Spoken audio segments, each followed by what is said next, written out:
एक आश्वासन दिले, एक आव्हान केलं आणि असा विचार आला की फ्रेंच भाषा जर उद्या शिकवायला त्या गुप्ताजींच्या संस्थेत गेलो आणि कुठल्याही संस्थेने मला नवीन फ्रेंच शब्द विचारला तर मी काय करतो, मला येत नाही असं नाही. मग त्यासाठी मी वेगवेगळे फ्रेंचचे शब्दकोश दुरुस्त करून काही घेतले, काही ग्रंथालयातून घेतले आणि अजून माझ्या ज्ञानामध्ये भर पाडली आणि मी फ्रेंच भाषा आणखी चांगली शिकायला चालू केली आणि गुप्ताजींना यश म्हणून सांगितलं की हो, मी तुमच्या संस्थेमध्ये फ्रेंच भाषा शिकवेन. आणि गुप्ताजींनी माझ्या नावाचे, माझ्या फोटोचे छोटे छोटे कार्ड तयार केले. सगळ्या लखनौमध्ये जिथे जिथे उच्चभ्रू लोक राहतात, म्हणजे श्रीमंत लोक राहतात, त्यांच्या घराच्या समोर, त्यांच्या कंपनीच्या समोर माझे कटआउट लावले, मोठे मोठे बॅनर लावले. त्यावर माझा फोटो पण होता आणि फ्रेंच टीचर म्हणून असं माझा उल्लेख पण होता. त्यामुळे माझी जबाबदारी वाढली होती. कॉलेज तर सुरू होतंच आणि कॉलेज सुरू असतानाच मला फ्रेंच अजून चांगली अवगत करून दुसऱ्यांच्या समोर मांडायची होती. माझा पहिला दिवस होता. मी शिक्षक फ्रेंचचा म्हणून दुसऱ्यांच्या अनेक व्यक्तींच्या समोर थांबणार होतो आणि मी तसं तयारीने सगळ्यांच्या समोर उभारलो आणि माझे क्लासेस सुरू झाले. आणि असे क्लासेस सुरू झाले की नंतर असं झालं की लखनौमध्ये जो कोणी माझ्यापेक्षा वयाने जास्त फ्रेंच शिकवणारा तो शिक्षक होता, जो लेक्चरर होता, त्याचे क्लासेस माझ्या पुढे असं मला ऐकण्यात आलं की त्याचे क्लासेस म्हणजे पिके पडायला लागले, त्याचे क्लासेस चालेनासे झाले. तर तो वयस्कर फ्रेंच शिक्षक मला येऊन भेटला आणि भेटल्यानंतर मला असं सांगितलं की तू कसा फ्रेंच शिकवतो, आणि त्यावरून माझा आणखी कॉन्फिडन्स वाढला आणि मी आणखी चांगल्या पद्धतीने फ्रेंच शिकवायला लागलो. आणि पुढे चालून काय झालं की जे उच्चभ्रू श्रीमंत लोक आहेत ते माझ्यासाठी गाड्या पाठवायला लागले आणि तुम्ही आमच्या घरी येऊन आम्हाला फ्रेंच भाषा शिकवा. आणि मी ती संधी सोडली नाही. माझ्या हॉस्टेलमध्ये मोठ्या मोठ्या लांब लांब कार, मर्सिडीज वगैरे कार माझ्या हॉस्टेलसाठी मला घेण्यासाठी येतात. ते पण काही मित्रांना आवडलं नाही. तो ड्रायव्हर यायचा, मागचं दार काढायचा, मी बसायचो आणि फ्रेंच शिकवायला जायचो. मग हे बऱ्याच मित्रांना आवडायचं. मग ह्या फ्रेंचच्या क्लासेसमुळे माझ्याकडे बऱ्यापैकी पैसे जमा झाले होते. गुप्ताजी मला महिन्यातून 12 ते 15 हजार रुपये क्लासेसची फीस द्यायचे आणि जे उच्चभ्रू श्रीमंत लोक मला गाडीतून घेऊन जायचे ते तर माझ्या मनावर त्यांनी मला पैसे ठरवले होते. त्यामुळे काही पैसे माझ्याकडे जमा झाले होते आणि ते सांघावी डॉक्टर, मुंबईवरून के.डी. पाटील सरांचे जे पैसे आले होते ते हळूहळू मनी ऑर्डर करू लागलो आणि आईतर्फे ते पैसे मी परत करण्यासाठी ठरवले होते आणि आईसाठी पण काही पैसे पाठवू लागलो. त्यामुळे मला एक वेगळं समाधान आलं होतं. आणि त्या दरम्यानच नितीन कुमार आणि अजित नावाचा मित्र दिल्लीला गेले होते, त्यांना PhD करायची होती. आणि दिल्लीचं JNU college, Jawaharlal Nehru university, Jawaharlal Nehru विश्वविद्यालय, जे की आपल्या भारतामध्ये सर्वात मोठं आणि सर्वात प्रसिद्ध विद्यापीठ आहे, युनिव्हर्सिटी. आणि ते दोघं तिथे गेल्यामुळे मला असं कळालं की तिथल्या फ्रेंच युनिव्हर्सिटीमध्ये एक फ्रेंच लायब्ररी एवढी चांगली आहे की अजून फ्रेंच भाषा मला अवगत करता येणार होती. आणि मी असं ठरवलं की मी 4 दिवस दिल्लीला जाऊन नक्की येणार आहे. त्या JNU कॉलेजला मला भेट द्यायचं आहे. मग मी 4 दिवस सुट्टी सांगितली. रेल्वेचं तिकीट काढलं. रेल्वेचं तिकीट असं काढलं की जायचं आणि रिटर्न यायचं, कारण दोन्ही तिकीट एकदा काढल्यास मला कमी पैशामध्ये बसणार होतं ते तिकीट. मग मी तिथे तिकीट काढलं. दिल्लीला जायचा प्रवास सुरू झाला आणि लखनौमध्ये आल्यावर मी कशासाठी आलो होतो आणि मी काय शिकलो, म्हणजे मी काय केलं आणि मी काय शिकलो. मी आलो होतो MA करण्यासाठी, MA पदवी घेण्यासाठी, पण फ्रेंच भाषाच मला जास्त आवडायला लागली आणि तीच आवडत झाली. ह्या प्रवासामध्ये परत माझा विचार सुरू झाला. दिल्लीला पोहोचलो. दिल्लीमध्येही खूप उष्णता आणि खूप त्या रेल्वे स्टेशनला गर्दी होती. अजित नावाच्या मित्राला फोन केला. गुप्ताजींनी मला 2002ला मोबाईल घेण्यासाठी आग्रह केला, कारण तुला इंटरनेटवर आणखी जास्त फ्रेंच भाषा शिकता येते. त्यामुळे माझ्याकडे 2002 साली एक नवा फोन आला होता आणि मी माझ्या मित्राला अजितला फोन केला. अजित तेव्हा विवाहित होता, त्याचं लग्न झालं होतं आणि अजितने मला आग्रहाचं निमंत्रण केलं होतं की तू नक्की ये, पण माझ्याकडे ये. अजितच्या घरी गेलो. त्याचा तो कॅम्पसचा ॲड्रेस विचारला. त्याच्या घरी गेलो. त्याचं घर म्हणजे अगदी छोट्या 2 रूम, 2 माणसं उभारले तर त्या 2 रूम गच्च व्हायच्या. तिसरा माणूस ॲड्रेस व्हायचा नाही. तिथे गेल्यावर असं वाटलं की अजित खरंच माझा किती जवळचा मित्र झाला. ह्या एवढ्या छोट्या 2 रूममध्ये हे 2 जण राहतात, तरी पण मला तिसऱ्याला त्यांनी ॲड्रेस केलेलं आहे. अजितसोबत गेलो आणि तिथं गेल्यानंतर इडली सांबर हा नाश्ता केला आणि JNU कॅम्पस बघण्यासाठी माझी उत्सुकता होती. तिथं जाऊन नेमकं JNU कॉलेज आहे तरी काय, कारण मी त्या कॉलेजमध्ये खूप ऐकलं होतं. मग तिथे कॉलेजचा कॅम्पस फिरलो आणि मला आजीने एका नव्या मित्राची भेट करून दिली. तो फ्रान्सचा होता, सॅम्युएल बेर्थे. कोणता? सॅम्युएल बेर्थे. म्हणा, सॅम्युएल बेर्थे हा फ्रान्समधून आलेला जे कॉलेजमध्ये लेक्चरर म्हणून त्याची ओळख होती. त्याची आणि माझी ओळख करून दिली. आणि हा सॅम्युएल आज सुद्धा माझा मित्र आहे असं पुस्तकात लेखकांनी लिहिले. म्हणजे एवढी मैत्री आमची आज सुद्धा आम्ही शिकवून ठेवलेली आहे. तर सॅम्युएलकडून मला खूप साऱ्या गोष्टी शिकायला मिळाल्या. मी एका दिवसात त्याच्याशी खूप फ्रेंच भाषा बोललो आणि मला तेव्हा मात्र खात्री पडली की मला आता फ्रेंच चांगलं जमतं. आणि सॅम्युएलने वेगवेगळे साहित्याचे फ्रेंच साहित्याचे ग्रंथ दिले आणि मी तो अभ्यास करायला सुरुवात केला. आणि सॅम्युएल मला असा म्हणाला की तू एवढं औपचारिक शिक्षण घेतलं, म्हणजे मी फ्रेंचमध्ये कुठलीही डिग्री घेतली नव्हती, मी कुठलाही कॉलेजचे क्लास केले नव्हते, मी स्वतः फ्रेंच भाषा शिकलो होतो. म्हणून सॅम्युएलने माझं कौतुक केलं की अनौपचारिक शिक्षण आहे तुझं, कुठली डिग्री नाही, कुठलाही कागद नाही, कुठलाही कॉलेज नाही, तू स्वतः फ्रेंच भाषा शिकला आणि त्यात तुझं मला कौतुक वाटते, ते पण एवढी छान फ्रेंच भाषा. म्हणजे त्यामुळे माझा आत्मविश्वास अजूनच वाढला. मी दिवसभर सॅम्युएलसोबत होतो आणि काही 2 तास एकटं फिरायचं, एकटा अभ्यास करायचा असं ठरवलं होतं. परत जेवणीचा एवढा मोठा कॅम्पस होता, 1000 एकरचा कॅम्पस आहे तो. आणि तेवढं कॅम्पस मला स्वतः फिरून बघायचा होता. आणि राहिलेला कॅम्पस मी बघितला आणि परत मी आजीच्या घरी जाणार होतो. पण घराच्या जवळ गेल्यावर मला असं लक्षात आलं आजीचा आणि आजीच्या बायकोचा वाद सुरू होता. आणि हा वाद कदाचित माझ्यामुळे तर नसेल ना असा मला क्वचित विचार आला. आणि मी तिथेच थांबलो. आणि थांबल्यानंतर मी त्यांच्या पुढे न जाता थोडा विचार केला आणि इथे थांबून आता उपयोग नाही असं वाटलं. 4 दिवसाचा माझा दिल्लीचा मुक्काम मी त्याच दिवशी हलवला आणि आधी खोटं बोललो की मला लखनौला रिटर्न लवकर जावं लागणार आहे.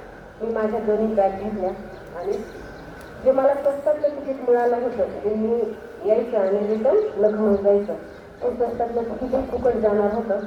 पण मला तिथं राहून उपयोग नव्हता. मी बॅग घेतली आणि रेल्वे स्टेशनला निघालो. पण रेल्वे स्टेशनला एवढी तुडुंब गर्दी होती की जीव घेणी गर्दी. आधीच गर्दीमध्ये माझा जीव गुदमरायचा. गर्दीमध्ये मला नको वाटतं लहानपणापासून. आणि त्यात एवढी गर्दी म्हटल्यावर मी कसं जाऊ हा विचार करत बसलो. आणि लखनौ जाणारी ट्रेन त्या प्लॅटफॉर्मवर नाही तर दुसऱ्या प्लॅटफॉर्मवर लागणार होती. म्हणून ब्रिज ओलांडून मला पलीकडच्या प्लॅटफॉर्मवर जायचं होतं. मग हे तर त्याच्यापेक्षा कार्यरत करत होतं. एवढी गर्दी का असं विचारल्यानंतर बिहारी लोक, बिहारमध्ये एक अशी पूजा आहे की दिल्लीतली बरीच लोक ह्या पूजेला ट्रेनने बिहारमध्ये जातात असं कळालं. त्यामुळे ही गर्दी एवढी तुडुंब आहे. त्या गर्दीत मी जाऊ शकणार नाही, माझा जीव गुदमरतो म्हणून मी तिथून तडक बाहेर निघालो आणि दिल्लीच्या बसस्टँडला पोहोचलो. आणि बसस्टँडच्या तिथे लखनौ जाणाऱ्या बऱ्याच रातराणी गाड्या असतात, त्या रातराणी गाडीत बसलो आणि डबल तिकीट जे की मी ट्रेनला जेवढे तिकिटाला पैसे भरले होते त्याच्यापेक्षा डबल पैसे भरून मी लखनौला दुसऱ्या दिवशी सकाळी पोहोचलो. आणि वर्तमानपत्रात बातमी ऐकली की दिल्लीला रेल्वे स्टेशनमध्ये चेंगराचेंगरी होऊन 70पेक्षा जास्त लोक गंभीर जखमी झाले आहेत. म्हणजे एवढ्या मोठ्या ॲक्सिडेंटमधून मी वाचलो होतं आणि सुखरूप लखनौला पोहोचलो होतं. परत माझे फ्रेंडचे क्लास सुरू झाले होते. पण माझं हॉस्टेलचं वातावरण मात्र थोडंसं माझ्या विरोधात जाताना दिसत होतं. एके दिवशी काय झालं, मी माझ्या खोलीमध्ये अभ्यास करायचो आणि खोलीमध्ये बंद अभ्यास करत असताना मला असं वाटलं की मला जे फ्रेंडचे काही क्रियापदाचे शब्द येत नाही तर मी अजून ह्याच्यावर आणखी प्रॅक्टिस केली पाहिजे. मग मला माझ्या क्लासरूममधला मोठा फळा आठवला, बोर्ड आठवला आणि त्या बोर्डवर मी खूप सारे क्रियापद लिहून काढू शकलो असतो. मग मी माझ्या कॉलेजच्या वॉचमनला विचारलं आणि क्लासरूमची चावी त्याच्याकडून त्याच्या परमिशनने घेतली आणि रात्रभर ती क्रियापदाचे स्वरूप लिहित बसलो. की मोठा फळा होता आणि भरपूर सारे क्रियापद त्याच्यावर बसणार होते.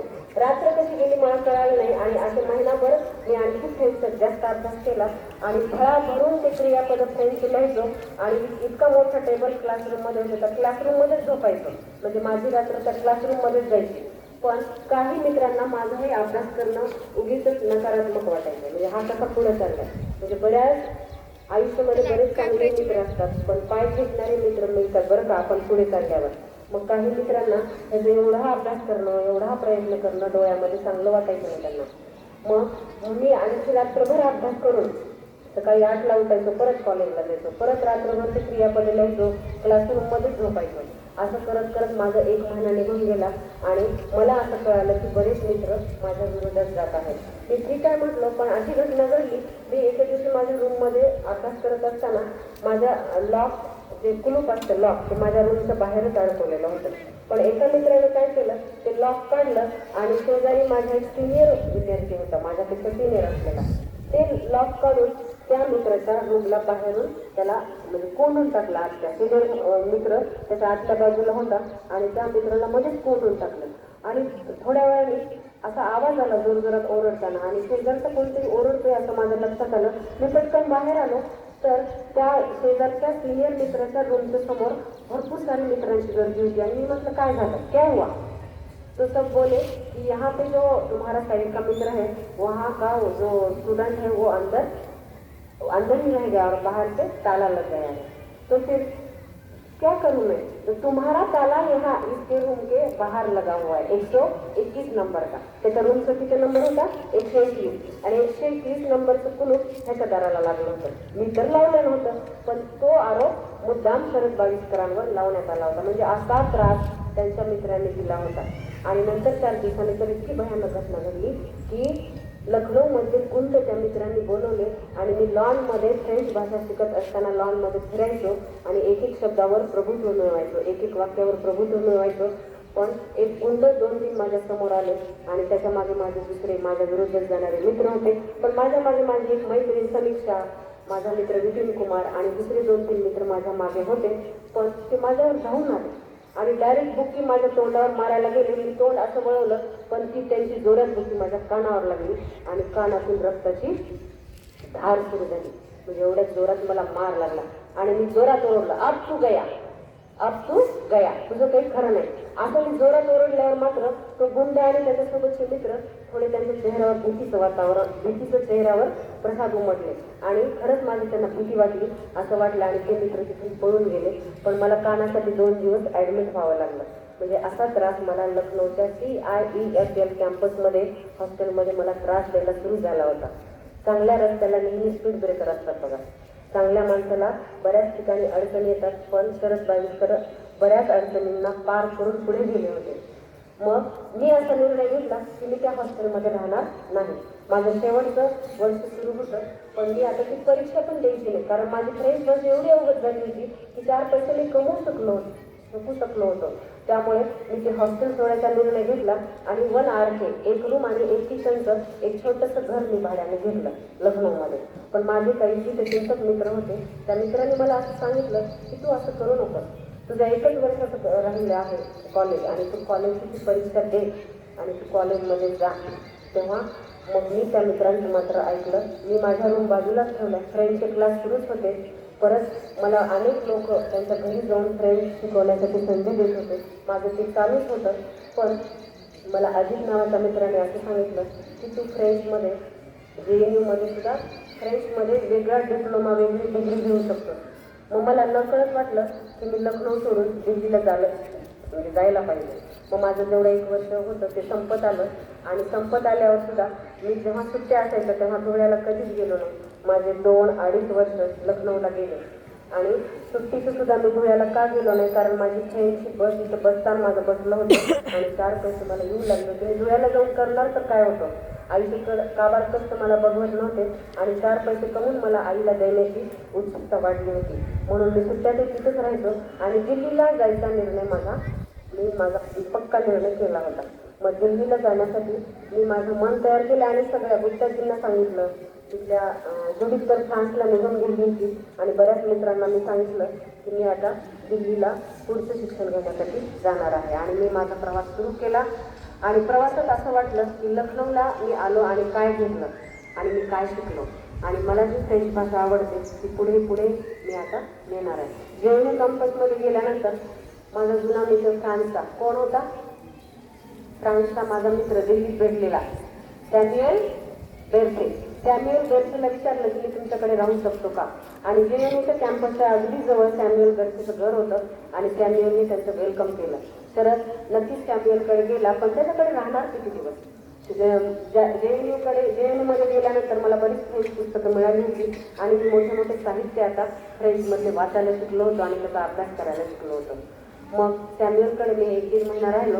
पण माझा जो शत्रुघ्न नावाचा लखनौचा मित्र दिल्लीमध्ये आला होता, त्या शत्रुघ्नला विचारलं की मी तुझ्याकडे राहायला येऊ का, कारण मला स्वतःची रूम दिल्लीमध्ये करून राहण्यासाठी जास्त पैसे नव्हते. त्या मित्राने पण मला असं विचारलं की नक्की आम्ही दोघंच राहतो, तू पण तिसरं येऊ शकतो. मग तिघामध्ये रूमचं भाडं थोडं देणं शक्य होतं, पॉसिबल होतं. पण शत्रुघ्नची रूम अशी होती, JNU पासून एक ट्रेनचा प्रवास अर्धा तासाचा, त्यानंतर बसचा प्रवास अर्ध्या तासाचा आणि रिक्षाचा प्रवास जवळजवळ अर्धा-पाऊण तासाचा. म्हणजे 3 प्रवासाचे टप्पे करून मला शत्रुघ्नच्या घरी जावं लागायचं. आणि तिथून कॉलेजला येणं म्हणजे माझ्यासाठी कसरत झाली होती. अभ्यास कमी आणि माझा प्रवासातच जास्त वेळ जाऊ लागला होता. पण नाईलाज होता. त्या दरम्यान माझी तब्येत खालावली होती, कारण मी जेवणाकडे जास्त लक्ष देत नव्हतो. फ्रेंचची पुस्तकं जास्तीत जास्त वाचण्याचा प्रयत्न करत होतो आणि इंग्लिश लिटरेचर, इंग्लिशचं साहित्य सुद्धा मी वाचायला शिकलो होतो. आणि असं वाटलं की मी आता JNUचा विद्यार्थी जर होऊ शकलो तर किती चांगलं होईल. मग त्यासाठी फ्रेंचचा अभ्यास करण्यासाठी मी JNU कॉलेजमध्ये, JNUच्या युनिव्हर्सिटीमध्ये मी विद्यार्थी होण्यासाठी, स्टुडंट होण्यासाठी मी एक अर्ज लिहिला. आणि अर्ज लिहिल्याच्या नंतर तिथे इंटरव्ह्यू होणार होता. मी त्या इंटरव्ह्यूची तयारी केली. पण एके दिवशी मला शत्रुघ्न म्हटलं, चल आपण हिमालयाचा पायथ्याशी फिरून येऊया, हिमालयाचा पायथा नेमका कसा आहे आपण बघून येऊया. नेहमी नको म्हणणं मलाही बरोबर वाटायचं नाही, म्हणून मी शत्रुघ्नला ह्यावेळेस हो म्हटलो आणि आम्ही हिमालयाच्या पायथ्याला गेलो फिरायला. आणि नेमका त्याच दिवशी JNU कॉलेजमध्ये माझी मैत्रीण पण होती आणि तिथे कामाला असलेली अर्चनाचा मला फोन आला की तुला आज इंटरव्ह्यूला यावं लागणार आहे. मी तर पायथ्याला पोहोचलो होतो. माझा इंटरव्ह्यू उद्या ढकलता येईल का असं मी तिला विचारलो. आणि अर्चनाचा थोड्या वेळाने फोन आला की उद्या तुझा इंटरव्ह्यू पोस्टपोन करून ठेवण्यात आला, पण तू उद्या इंटरव्ह्यूला येईल, जे की JNUला मला ॲडमिशन घ्यायचं होतं. पण मी हिमालयाचा पायथा फिरून आलो आणि परत शत्रुघ्नच्या रूमला आलो आणि मला त्याच दिवशी निघायचं होतं, कारण JNU कॅम्पस शत्रुघ्नच्या रूमपासून खूप दूर असल्यामुळे मला त्याच दिवशी निघायचं होतं. पण शत्रुघ्न म्हटला, अरे थांब, मी उद्या तुला सोडेल आणि डायरेक्ट JNU कॉलेजच्या इंटरव्ह्यूच्या कॅम्पसमध्ये सोडेल आणि मी तुला सोडल्यानंतर काय हरकत आहे, तू आजच्या दिवस माझ्याकडे थांब. शत्रुघ्नचं तेवढा आग्रह थांबला असल्यामुळे मी त्या दिवशीच तिथेच शत्रुघ्नच्या घरी राहिलो. आणि दुसऱ्या दिवशी मात्र पहाटे उठून आणि आणखीन इंटरव्ह्यूची तयारी करायला लागलो. आणि झालं काय, शत्रुघ्न मला त्याच्या बाईकवर घेऊन गेला, पण एवढी भयानक ट्रॅफिक लागली की मी 10चा इंटरव्ह्यू होता. मला सॅम्युअलच्या घरी जाऊन स्वतःला आवरून मला फ्रान्सच्या लोकांच्या समोर थांबायचं होतं. फ्रान्सचे मोठे साहित्यिक माझी इंटरव्ह्यू घेणार होते. आणि फ्रान्समध्ये असं मी ऐकलं होतं की राहणीमानाला, कपड्याला खूप महत्त्व दिलं जातं. पण झालं काय, मला त्या इंटरव्ह्यूला अगदी वेळेवर म्हणजे 10 वाजता मी JNUच्या गेटमध्ये होतो, कारण मी ट्रॅफिकमध्ये अडकलो. मी माझ्या स्वतःला आवडू शकलो नव्हतो. घाम असलेलं टी-शर्ट, विस्कटलेले केस, त्याच अवस्थेमध्ये मी तिथे गेलो. आणि अर्चनाला विचारलं की अर्चना, मी ह्या अवस्थेमध्ये मी कसं जाऊ आता इंटरव्ह्यूला. अर्चना म्हणाली, काही नाही रे होत, तुझं इंटरव्ह्यू देणं फार महत्त्वाचं आहे आणि जा, तुझा नंबर अगदी 10 वाजता आहे, तू आहेस तसाच जा. आणि मी इंटरव्ह्यूला गेलो. फ्रान्सचे बरेच लेक्चर लोक आणि साहित्यिक लोक माझ्यासमोर बसलेले दिसले. त्यांनी मला निहाळलं, कारण फ्रान्समध्ये मी म्हणजे मला माहिती होतं की राहणीमानाकडे लक्ष देतात. त्यांनी माझा अवतार बघितला. कदाचित त्यांना मी आवडलो नसणार, पण तसाच इंटरव्ह्यू द्यायचा मी ठरवलं. इंटरव्ह्यूमध्ये फ्रेंच साहित्यातले अनेक प्रश्न विचारले गेले, पण मी त्या प्रश्नाला बरोबर उत्तरं दिले.